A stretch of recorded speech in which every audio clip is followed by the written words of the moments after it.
You are now listening to the Dual Position Podcast. The boys are back to talk all things Supercoach all season long. Please welcome your hosts, Whisperer and Brew. Hello, everyone. Bye planning is done, finally. It's something we've been stressing over for the past 10 weeks to get ready for both of them. But it seems to be done now. Round 17 in the books. An up and down week. I am your host, Jesse Whisperer, joined as always by the coach of the Brewbot Order. Brewski, I finished up with 826, and that was with 11 players. You 782 with 13, highlighted by our fan favourite Cody Ramsey. Yes, I was very happy to see Cody Ramsey score a double this afternoon. I needed it. Most of my players went just okay this week. Didn't really have anyone go too bonkers, as you know, you've scored higher than me with two less players. So that's kind of proves that theory. So Ramsey getting a double today was great. Yeah. I don't know. Like, should we be stressing over score this week? I mean, I've seen some people go as low as like 500. Tim Moody went over 1,000. I think it just depends on how you set up for the run home. I'm very happy with how I'm looking for the run home. I had Cody Walker surpass his break even, and I had Mitch Barnett also do very well. So money shouldn't be an issue to get the moves that I want to make. I think it's just a case of how you set up for the run home. Yep, exactly right. Like, the score is important this week in that it can be a very big moving round, but at the same time, you know, like if you've pulled your team apart to get a good score, that's the issue. Like, you're gonna have to hold on to that momentum. Oh, absolutely. That's why, you know, I was saying a few weeks ago, I was debating whether or not I wanted to make the trades to get the buy numbers, because, you know, I could have probably scored 550 this week and still held my ground. You know, my score's not great, but with my 12K rank, I'm probably going to see a green arrow with a 782. You know, you got to weigh up whether or not the extra 3 or 4 trades will be worth it for that bigger rise over the buy round, or whether you can make more ground with better trades, I suppose, and better players. Yeah, for the remaining 8 rounds. It's hard for me to get a gauge of where I am. Like, each week I look at Tim Williams, Tim Moody, and the physio, because we're all sort of ranked within 100 spots of each other. Put a big dent into physio this week, and then Tim Moody obviously had a bonkers week. So yeah, it's hard for me to get an idea as to where I am. I don't know whether the guys above me have had poor weeks or if I've had a good week. So yeah, 10:30 tomorrow will be interesting. I don't think I'll be seeing red at all. It'll be a case of whether we're into the top 100 or whether we're sort of plotting around 150, 200.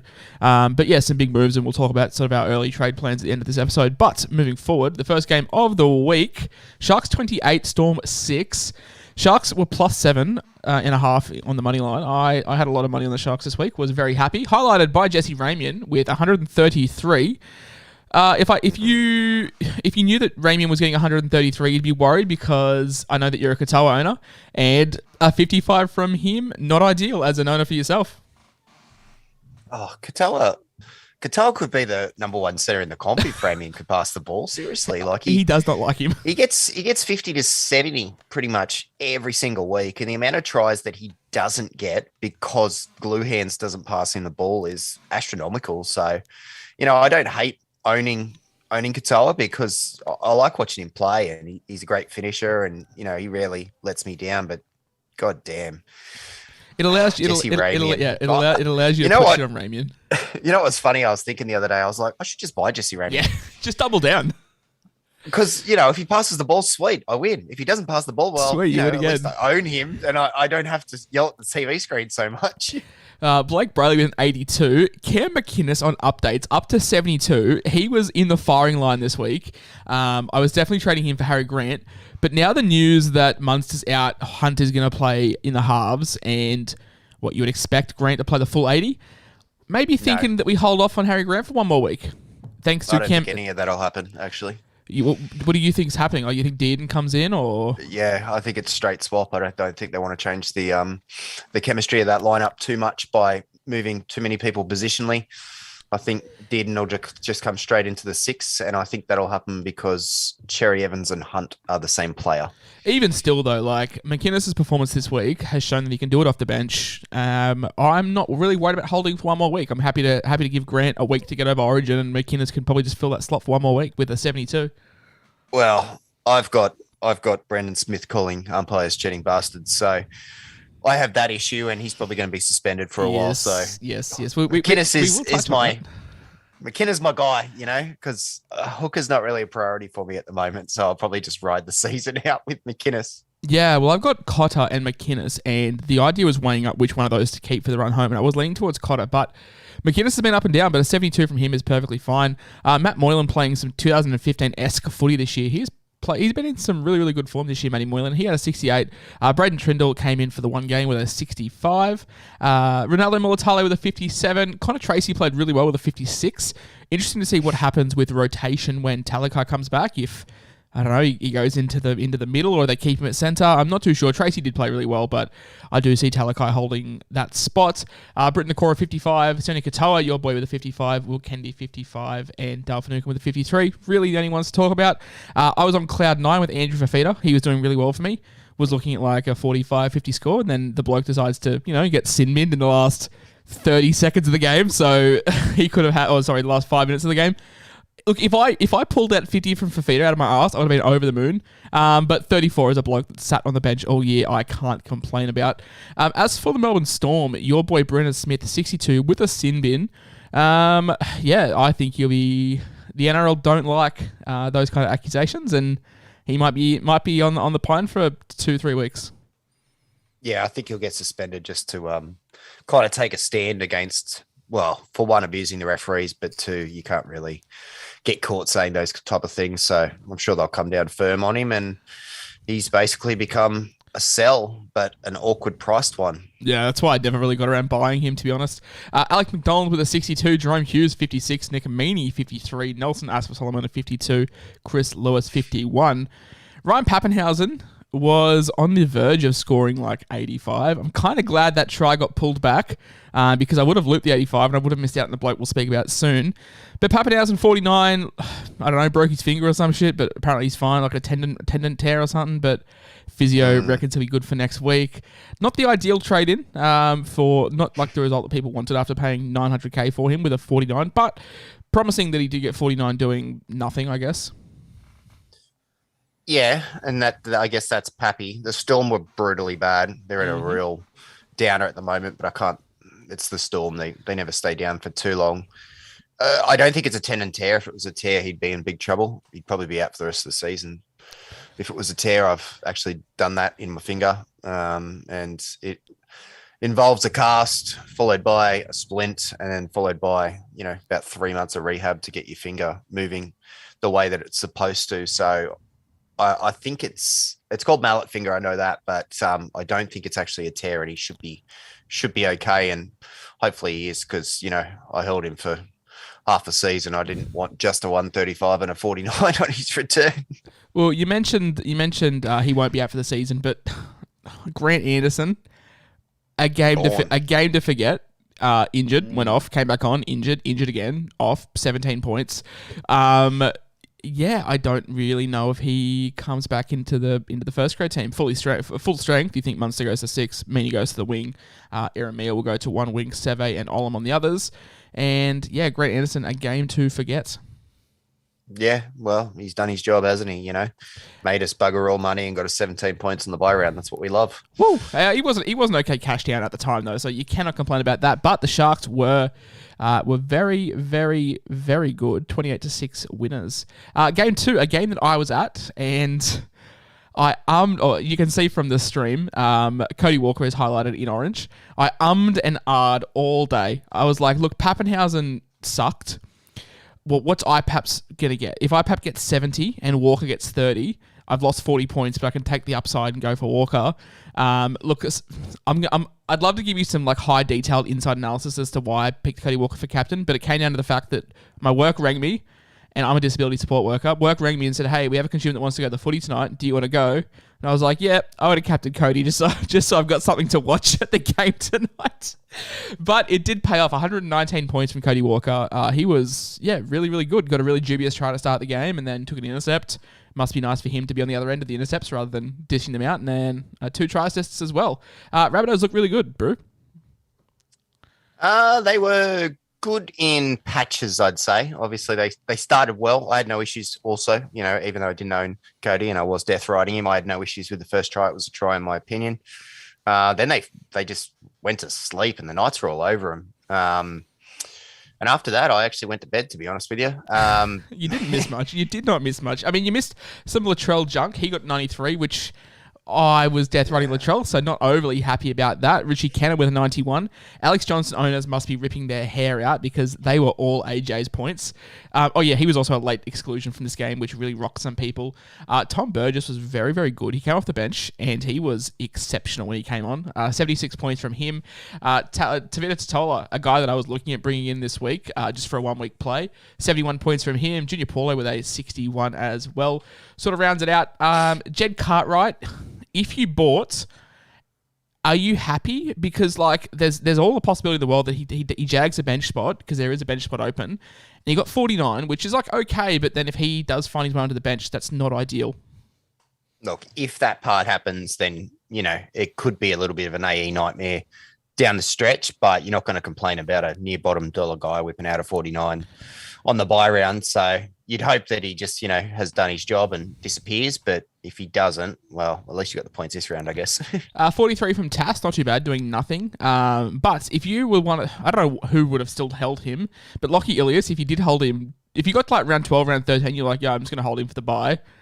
Big fat duck egg. HIA after the first two tackles, something like that. Yeah, he got absolutely flogged. Oh, not good. Yeah, not good at all.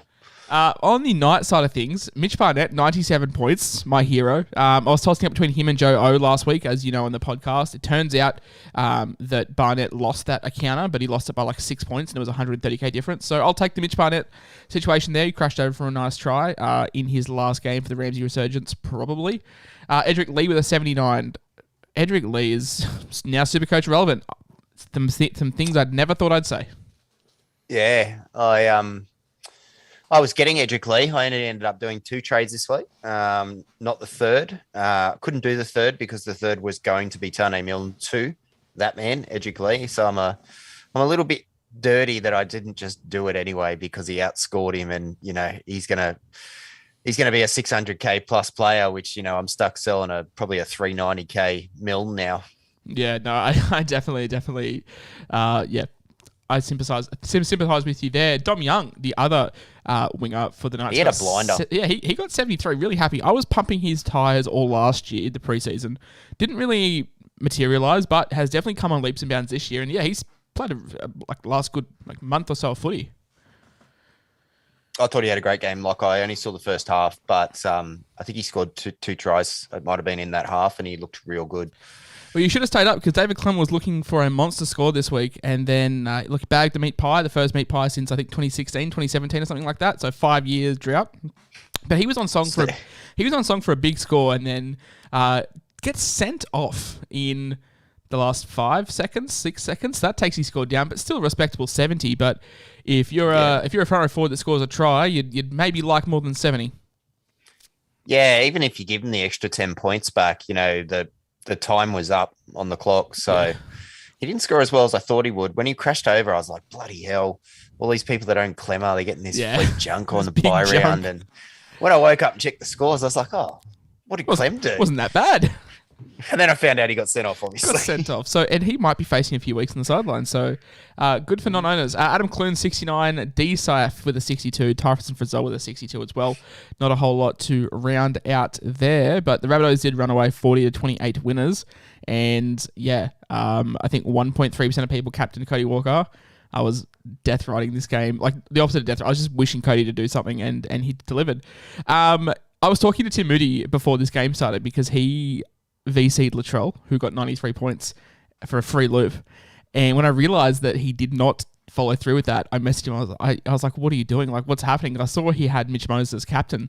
And at the time, Mitch Moses was on 20 points after about 35 minutes. And the Tigers had Manamua, Sinbind, and Moses just went rampant. 115 points from him, combined really well with Isaiah Papali'i, who also scored 90 points. So 205 points from the two of those guys, just ripped the Tigers apart. And Mitch Moses, flat track bully himself, 115 points from Big Mitchie. And some reports today are that Parramatta are doing everything they can to keep him at the club for life. Oh, I think they should. He's not a Nathan Cleary level player, but he's one of the Who is though? better. Yeah, exactly. That's what I mean. Like, if you're going to try and maintain this top 4 to 6 side, I think he's pivotal to that. I did see most of this game. If you chose, you chose to watch a Tigers game out of all the games to watch this weekend. I had 2 screens running when this game was on, so I was kind of watching the cricket and this at the same time. But, every time there was a try, I would see it at the corner of my eye and look up and see what had happened. And when Papali'i went over, I was dirty because I actually did go through with captaining Joe O.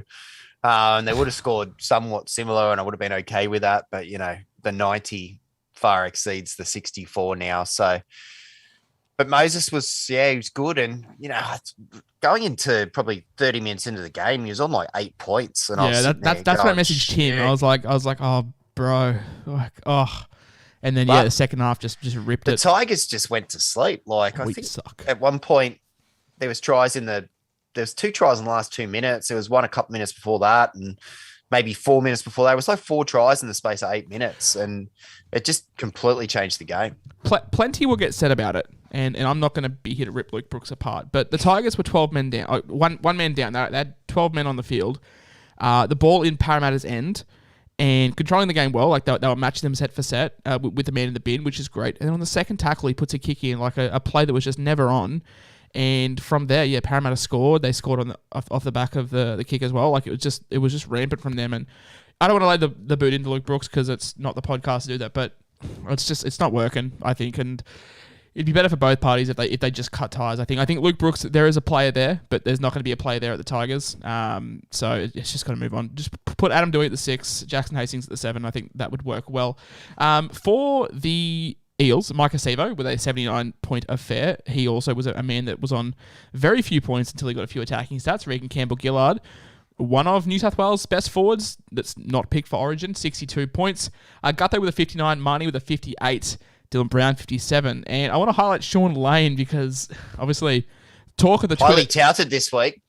Talk of the Twitter town, the weight of the world on his shoulders, and he delivered a 50-point affair. Look, as a non-owner, I feel like he was done. I feel like he should be on 67 with that try because that was... the first try. That was rough on his part. Actually, I tweeted at the time. Slowing the game down to like 0.25 frames a second is just not the way that rugby league should be viewed, I think, when it comes to like bunkers and stuff. I'd love to hear your thoughts on it. I know it was the right call, but like, man, like I'm sure if you looked at every put down in like 25 frames a second, you could really like pull some bad put downs down. I don't like it. I don't like the way the game's going in that sense. No, I do agree. I've got no issues with checking the tries, but don't, as you said, don't slow it down to an absolute millisecond because then you can start questioning things that you shouldn't really be questioning, You're not going to get out your set square and, look at everything by the millimeter. I don't know why they need to slow it down that much. I would have given that try. I went the early crow and tweeted about it. I'm not a non-owner. I was actually given the broken-legged giraffe a bit of credit, and then bam, it got taken off him. I know he's in the chat. I know he's going to cry when I bring this up, but I was messaging him on basically all weekend, and when this happened, he's a Dylan Brown owner and a Sean Lane owner, so he was on cloud 9, and then I've never seen the bloke's heart get ripped out so quickly in the space of 15 seconds. So I do feel for owners out, and I definitely feel bad for the Brown/Lane owners. For the Tigers, I think they were good in parts. Like first 20 minutes, they were really well. First 30 minutes, they were really good. Had Matamua sin binned, which was questionable, and then the game just turned when Luke Brooks put in a poor play. David Northalum was on about 10 points with about 10 minutes to go and decided to score a double, and he ran up to 81. I don't know his name, sorry, but Brown, the hooker. Great story. For Amu. Yeah, great story. Like, was told that he'd never play footy again. They wouldn't operate on him, and now he's back. Like, he's just sensational. Really, really good presence out of dummy half, and I really wish he sort of made himself known earlier because I don't need cheapy hookers right now, and I'm probably going to have to miss out on him.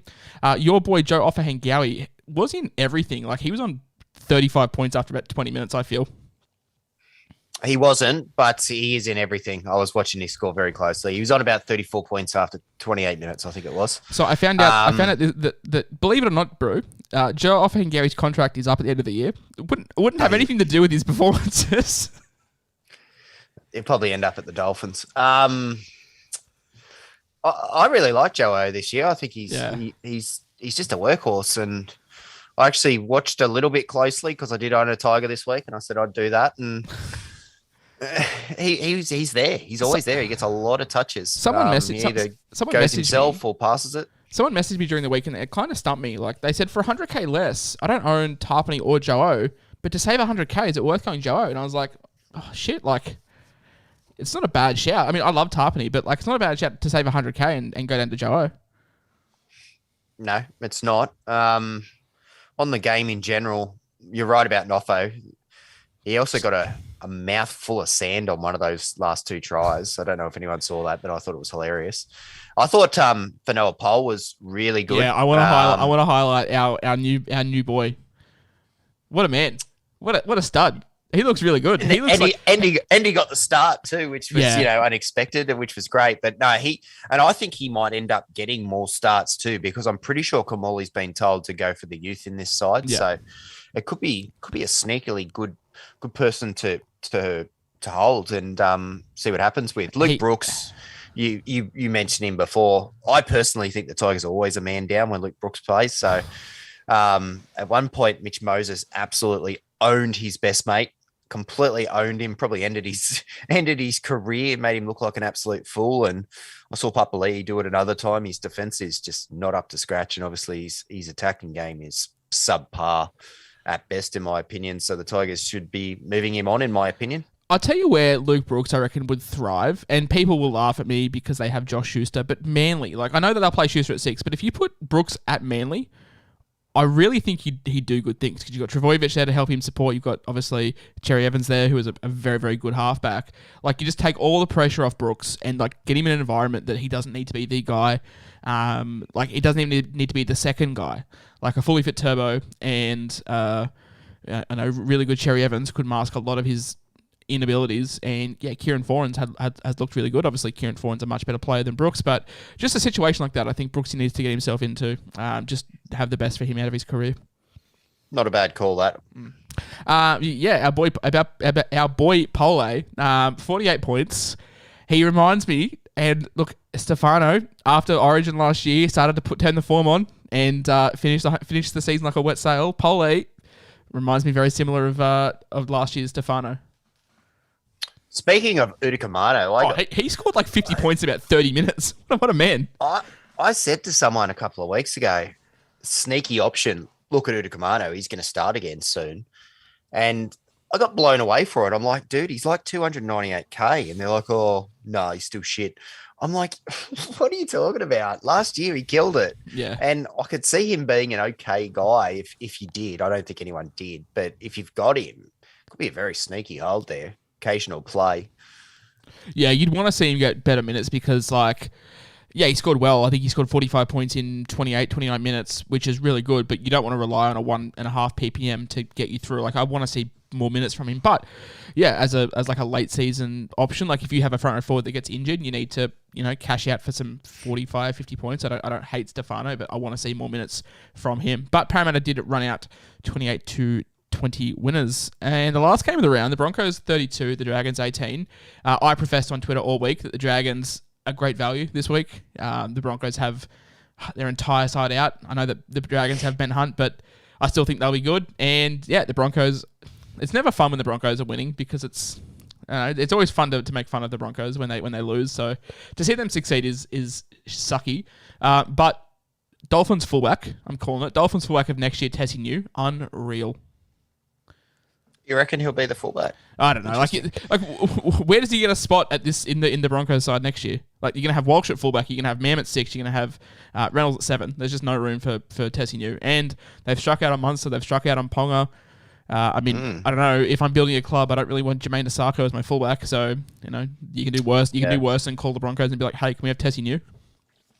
And the centers and the wingers are pretty much locked in too. Like, all 4 of them guys. Yeah. They're going to Cobbo, Staggs, and then you're going to have Herbie when he's fit, and then Coates. Oates. Yeah. Sorry, Oates will be there. Like, there's just no room for Tessie, and he's too good of a fullback to be. Or he's too good of a player in general to be in reserve grade. So, I think if you're Wayne Bennett, you work out what it costs you to get Tessie out of the Broncos, and you just make a play for him. I feel probably the best fullback that realistically that's available. Well, he was already beating Azarko out to the fullback spot, so just go to the Dolphins and do it again. Just do it again. But he was really good. Like he links up very well on both sides of the field, put Stags over for a few, and then helped Mam on the left hand side as well. And he got 139. Tony Stags with a 99-point affair. Just the one that got away, Tony Stags. I feel like the one that got away. Like some people still own him now, which is great for them. But when we needed him most, he did not deliver. But yeah, give him early ball, and he's very good at footy brew. Believe it or not. Oh, he always has been. It's just they weren't really going that side, and they were cutting him out to go to Cobbo a lot. Interesting. Cobbo doesn't play here, and Stags gets a big one.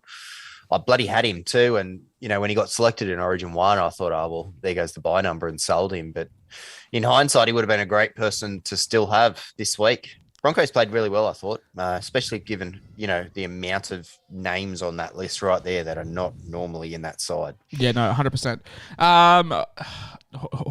Hoyer, with Coates being moved into Origin camp, a lot of people decided to pick this bloke up for 180k, and yeah, he delivered 94 points as well.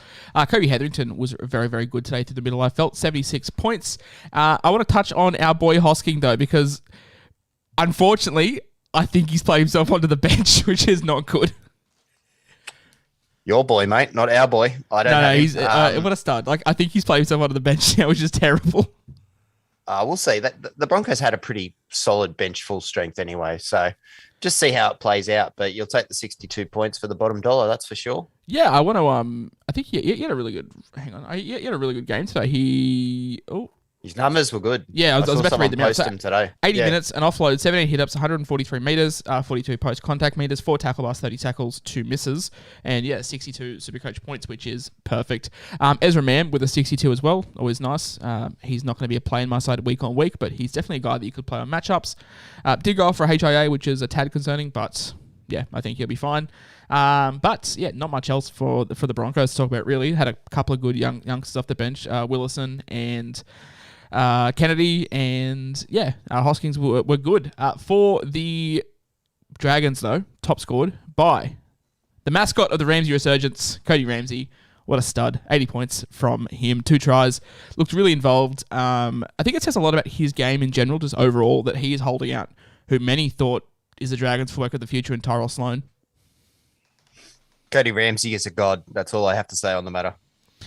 What is happening with our chat? I think we've been invaded by some bots. So lovely. We have. Blake Lowe with a 71, Moses Sully with a 71, Jaden Sullivan with a 62, Jack Bird with a 56. Not much to talk about here. Like the Dragons without Ben Hunt are not good. No, they're not. They are showing themselves to be a little bit of a one-man team. But shout out to Tarek Sims. 99 people bought him in this week for a 23 and 2 sin bins. So if you're one of the 99 it's a people, special kind of character to get a double sin bin. Yeah, I can only think of Victor Radley in recent times that has done it. So well done. Cam Munster, 2018 grand final. Thank you very much. Nice. Of course, you'd know that. Hey, I would. we have 8 minutes left on the Zoom call before it cuts out, so we'll end the podcast then. But let's talk about, I guess, our future trades moving forward and any early knee-jerk reactions for you, my man. No, not really. I'll be honest, I haven't really thought about it. I've got Milne, I got Brandon Smith, I got Ezra Mam. They're probably 3 guys that I want to try and rotate into better players over the coming weeks. I think Mam's a serviceable hold, and he can probably be like a reasonable 4th reserve in some weeks moving forward.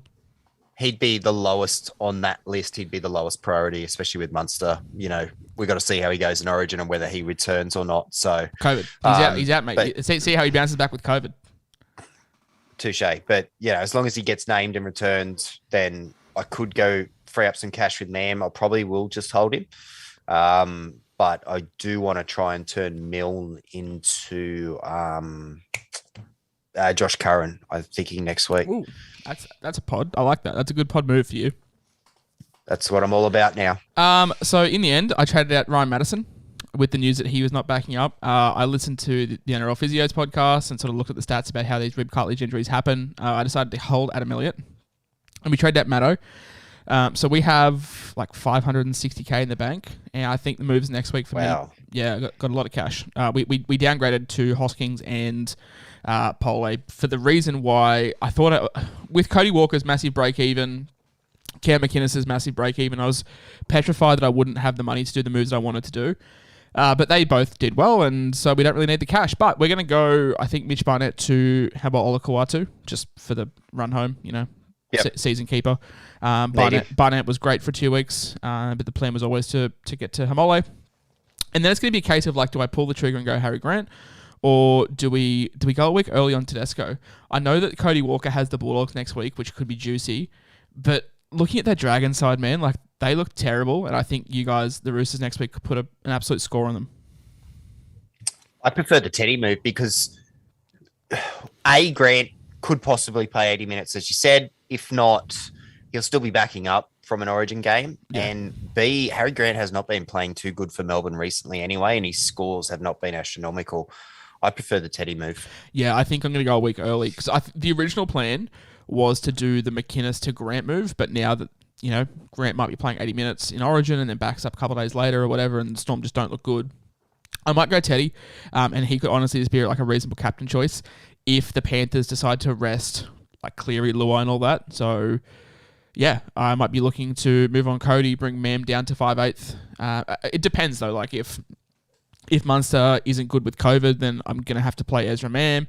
So it's definitely Teamless Tuesday relevant, but I think nothing's happened to, like I said to you on the podcast last week, 2 weeks ago, that I had this massive plan. Oh, my God. Okay, give me 2 seconds. I'm going to remove all these chats, and then we'll come back to it. But, like, nothing has changed for me to, like, blow up the team, if that makes sense. You got a really strong side. I'll just talk for a little bit while you deal with that. You got a strong side. So I like the Tedesco move. I don't think you need to make too many trades if you don't have to. You got a world of depth. Like, even selling guys like Barnett, I could see why you're doing it and following your plan, but it's not absolutely you have to do this. No, it's just the case of having Hamole. I think I need to own that guy. Like, he's just ripping me apart every week. We could sell Tago and we could sell May, but they have the Tigers this week. Like, it's look. I personally, I don't think I'm going to sell either. No, now. No, either do I. I want the depth. I was on the can't own both train, but it's really hard to know which one is going to be the one each week with those two. Like, yeah. Tago doesn't get as many tries, but Tago gets a lot of assists and a lot of other things that Talon doesn't get. So I feel like if Kickout has a good game, Tago has a good game. Because Kickout's getting a lot of line break assists to Tago. So I don't know. I'm honestly thinking that Ramsey and Milne, who I will trade probably both of, I'm probably going to move both of Talakai and Tago down into my centers. I'm not really going to focus on getting any more high ceiling centers. I'm going to, try and bring in some pod forwards, I think. And that will mean I play Tago and May pretty much weekly. I'm just looking at my side. I could keep Barnett for the run home and I could trade at Max King. I will tell you this. I said this a couple of weeks ago. The Knights run home is real good. Yeah, that's what I'm thinking. Good. Like, I know that Barnett's leaving the club, but no one's knocking the door down to take his minutes. And the Knights suck right now, and he's still playing 80, which is a positive. I could actually sell Max King. However, though, if I have an injury to IPAP or Tarpany, I have to play Pole because I don't have anyone else to rotate through. So that's why, like, if I keep Max King, at least I've got the dual there, flexible. But I don't know. Like, we'll fiddle around. I've got plenty of depth. Plenty of. I guess it's a good headache to have. Like, I'm not too sure who to sell. So I'm definitely keeping May and Tago for at least a week because they play the Tigers, and I'm just going to play both of them. And yeah, we'll go from there. I actually hope Cleary's rested because I have the depth to cover for it, I feel. I don't hope that, but I'm cheering you on more than I'm cheering myself on at the moment. So if that happens, head-to-head's brutal, man. Like, I went through all my leagues. I'm like 7th, 10th, 12th, 11th, 9th. I'm not first or second in any of my head-to-head leagues despite coming 200th. Like, I don't understand it. It's not fair. I'm a little surprised by that. Last year when I was killing it, it reflected in the head-to-heads. Like, I was ranked 1 to 4 in pretty much all 10 leagues that I was in last year. And they kind of went hand in hand. But, this year, oh my God, head-to-head is shocking. All right, I'm in 9 leagues, and they're all cash leagues. And we're coming 210th, and I'll quickly read out my results. 10th, 1st, 4th, 3rd, 10th, 9th, 8th, 12th. So I'm coming first in 2 leagues, and apart from that, I'm outside the top 8 in a lot of them. I don't understand it. Yeah, well, sometimes you could lose by a point. Oh, luck of the draw. Yeah, I know. Like Another week you win by 200. It never just doesn't even out. No, it doesn't. But that is going to wrap up the Dual Position Podcast round 17 review. Jesus, we only have 8 rounds left of the year. This year has gone very, very quick. I've been the host of the Dual Position Podcast, yes, the Whisperer, coach of the Ramsey Resurgence, joined as always by the coach of the Brew World Order, Brewski. Mate, I thank you once again for giving me your Sunday night. No problems at all. No Thank worries. you, everybody. Yes, stay safe, have fun, keep dry in this weather, and we'll be back on Tuesday. Hopefully we both see some green arrows. What's the goal for you? I'm assuming inside top 10K would be nice. Yeah, if I can get inside the top 10K, that'd be good. And then I'll probably just aim to, get somewhere 2.5 to 5K for my final rank, I guess. And given the way the season's gone, I'd just take that. But if I can get inside the top 10 to start with, that would be very good.